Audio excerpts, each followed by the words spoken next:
All this frugality is just getting to me. This is just way too time consuming. This life is not for me. I'm not going to do this anymore. Yep, I'm done.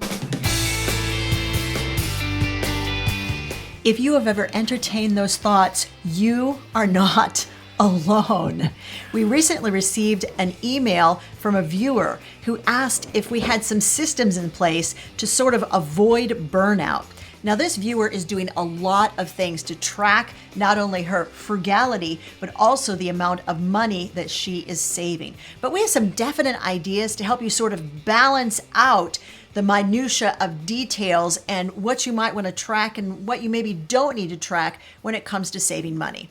If you don't know us, I'm Larry. And I'm Hope. And we're from Under the Median, where every week we bring you videos on practical frugality. One of the number one risks with the frugal lifestyle is burnout, and there's good reason for that. In order to live frugally, there's a lot of work involved in it, and excessive amounts of work can cause us to get weary. And I think it's also about the excessive number of details, because frugality is this, great big umbrella, and there are always more things that you can do. And we've talked about that, especially in view of viewers who say, I'm doing everything I can do. There's nothing more I can do. And our response is, there's always something more that you can do. But in this case, the viewer kind of needs to cut back a little bit on what she is tracking. Let's give you some ideas of some of the statistics that she's tracking in her frugality. This viewer has a lot of extra things that she does in place in order to track her savings in minute detail. This helps her to stay motivated. But let's give you some specific examples. I'm going to read from her email. She tracks all her grocery and retail purchases and what she saved on each item, and then she compares it to the lowest price anywhere else because she's looking for highly accurate numbers of money that she saves each month. She loves seeing real numbers of the total amount she saved so far this year. It is highly motivating. I can get that. She tracks every rummage sale purchase and what that item would have cost new in the stores. And that tells her precisely how much she has saved. These are all great systems that the viewer has in place. And we too have tracked some of these exact same details and the exact same numbers. But we have some thoughts for you. If this is where you're at and you're like, this is just overwhelming, I need to give up, not because frugality isn't working, but because it's just way too much work. So if that's where you're at, stick with us, because we're going to give you some thoughts on how to keep it all in balance. Let me give you an example of a purchase that we made on Saturday at Goodwill. We found these really neat LED desk lamps. You get 2 in a package, and they sell for $2.99, or let's just round it up to $3. Well, they're brand new, so I decided to go on their website and find out what they're selling for brand new. Well, they're selling for $20. So we saved a total of $17 by making that purchase. Plus, they're going to save us some electricity because they don't use as much. Now, don't tell our kids, secret, but we did buy some of those LED lamps to give away as Christmas gifts. That's where this whole idea of what you're saving and frugality, especially if you find something brand new at a thrift store, it's wonderful to be able to get things that not only you will use, but also items that you can give as gifts and get it at bargain basement prices. Here is our question that I think that you need to consider. Would we, under any circumstances, have gone on their website and paid $20 for a 2-pack of those lamps? Absolutely not. And the other thing is, Hope and I really don't track on paper or in a computer program how much we've saved when we make a purchase like that. Basically, since we're buying most of those for gifts, they just come off of the amount of money that we have in our Christmas fund. Is it incredibly gratifying? Yes. To know that we got the 2-pack of lamps that sells for $20 brand new, and we got them for $3. They were new in the package, guys. Yeah, that is incredibly gratifying. But what we don't do is track that as savings. Why? Because we would never have paid $20 for that 2-pack of lamps anyway. No way. No way. What we do want to track is how much we spent. Yes. Savings is wonderful, but that is sort of like metaphorical savings. In the world of you would have bought this brand new, that's what you would have saved. but you would never have done that in the first place. So the most important key thing that you need to be tracking is not what you saved, but how much you spent. And if you're spending less, you're going to automatically have the savings. The one just is a result of the other. Now, the viewer went on in her email to mention one more item that she tracks. And I think this is an interesting thing to track. She tracks how many loads of laundry that she hangs out on the line. And she has figured out what those cost if she were to dry each one in the dryer. She adds that up over a year to find out what her yearly savings is. And that, I'm sure, is very gratifying to know how much you're saving on doing the chore of hanging those clothes out to line. We do the same thing. We hang our clothes out on the line, and it does save us money. That savings, however, is less than metaphorical. That savings is real life savings that should show up theoretically on her electric bill. Right. So she should be seeing the electric bill be less because of the act of hanging the laundry out. I will admit to you that I did the exact same, especially when the kids were young. I was cloth diapering at least one of them. I was doing 8 or 10 loads of laundry every week. And I did the exact same thing that our viewer did. I wrote down how many loads of laundry I was hanging out, and I computed the savings. But that sort of computation shows up in how much that you are spending. So that is actual savings. I think whenever you track something, you have to ask yourself several questions. First of all, and there's no problem with tracking these things. It's when it gets overwhelming, that's where the problem comes in. So we're sort of trying to give you ideas of how to simplify your systems. You have to ask yourself, what is my motivation? What is the end goal of tracking this information?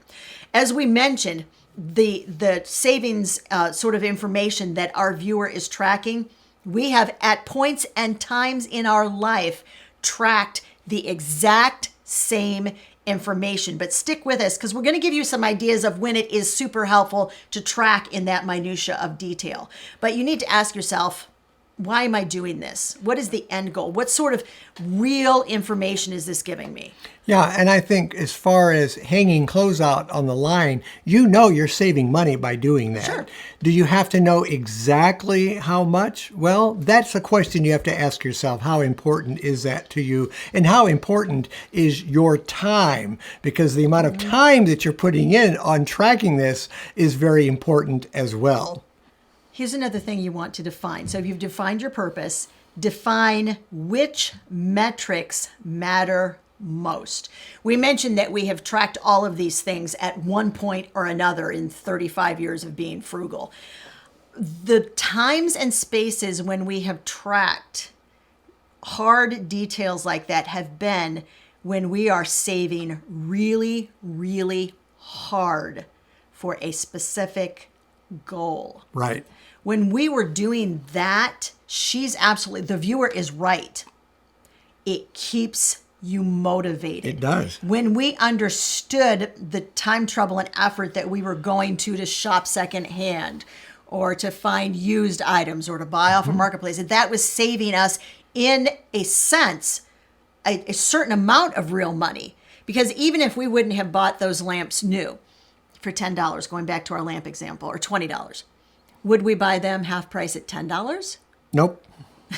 Larry, I would consider it. Larry would not consider it. Nope. Let's just say $7.50. Will we buy them for that? It comes down to how much money you're going to save by using them. That's your return of investment, okay? Your ROI. You got to consider your ROI. So what they use about 3 watts, okay? They don't light up a big area. I'll show you a picture of what the thing looks like. It's just a little desk lamp. And it puts out about 300 lumens. So it's just enough to very comfortably read by. And I've been using them.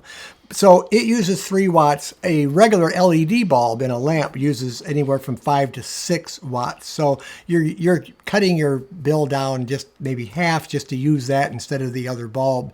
And, I'm not going to sit and track how much I'm saving by using that little desk lamp. I know I'm saving some money by using it. All right, so Larry just brought up a really important thing. For me, if I were using this method of tracking the new price versus what I paid, which is very gratifying to know you got a really great deal on something. For me, the real savings would come at the price at which I was willing to pay. So if I am willing to pay $7.50 for those lamps, but we got them for $3, the difference between $7.50 and $3 for me, that is the actual savings. But for Larry, the savings for him really comes in the ROI, the return on investment. How many hours are we going to have to use those lamps to save $3 of electricity? And we use a lot of these things off of little power stations now.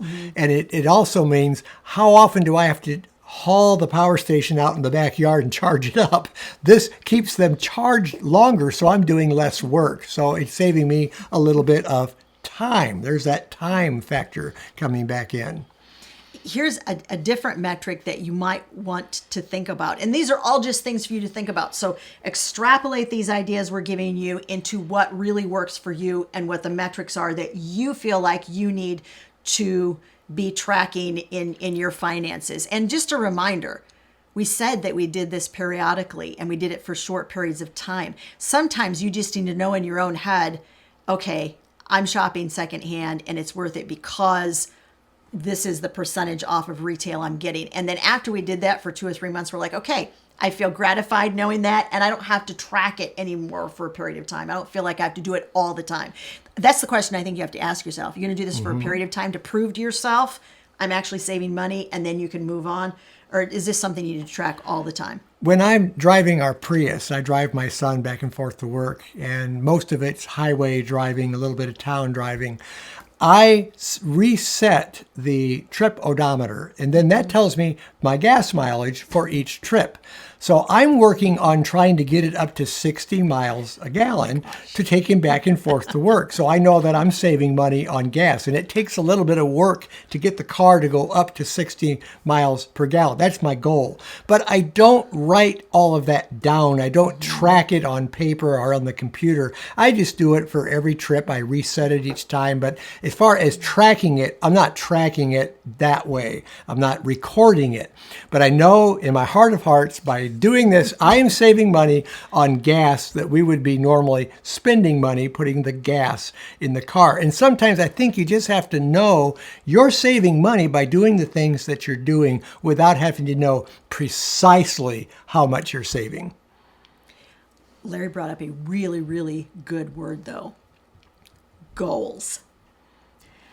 We understand that this whole idea of nickels and dimes and saving money is important. It is important to us too. It is. But if you're saving all that cash and you don't have a definite goal in mind for it, then you'll wind up eventually spending the cash because it doesn't have a name on it.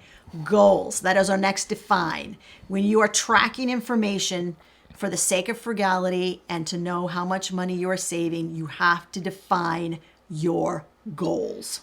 Yeah, it has to have a point to it. In other words, by setting up a budget, that tells you precisely how you're allocating your money. And the same goes for goals and savings. Once you set up, let's say, 3 major savings goals, now that should be your motivation for saving. The goals could then become the motivation, not necessarily the minute details of how much you are saving.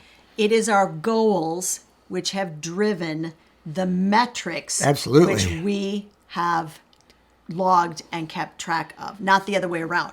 We're not tracking a whole lot of metrics and then figuring out if they fit in with our goals. Right. We are making those metrics fit in with the information that we currently need. Yeah, once you have a specific goal, our goal in purchasing a new house, it was we needed a little larger house. We wanted one in a little bit safer neighborhood. That was motivating right there. We did everything that we could to meet that goal. So the goal was the end point, not necessarily the dollar amount. Those dollar amounts will follow that, but they shouldn't lead the process. One of the things that Larry and I set up is what we call a goal ladder. We have quarterly goals. We set 3 to 4 major goals every quarter. Then we have monthly goals and we have weekly goals that we call our big three. What 3 main things do we want to get accomplished when it comes to our finances in relation to those 4 goals every single week? It doesn't take long to set up the goal letter, but what winds up happening is it almost like a stair step where your quarterly goals are supporting your monthly goals, your Right. monthly goals are supporting your weekly goals, and it winds up with you being able to reach the goals more quickly and more easily. If this video is resonating with you, give us a like. And if you're not subscribed, subscribe. Now, if you're like, I'm all set, I'm ready, I am in, I am ready to set those goals and track them, you can have all of the forms that we use for our quarterly, monthly, and weekly big 3 goals. We put it all into a package called Goal-Wise, the Frugal Life Planner. We'll make sure that there's a link to Goal-Wise in the description of this video. If you want to see in-depth information, step-by-step instructions to our goal ladder, we did a video on that and we walked you through the entire process. That video is linked. It's right over there. Give it a watch.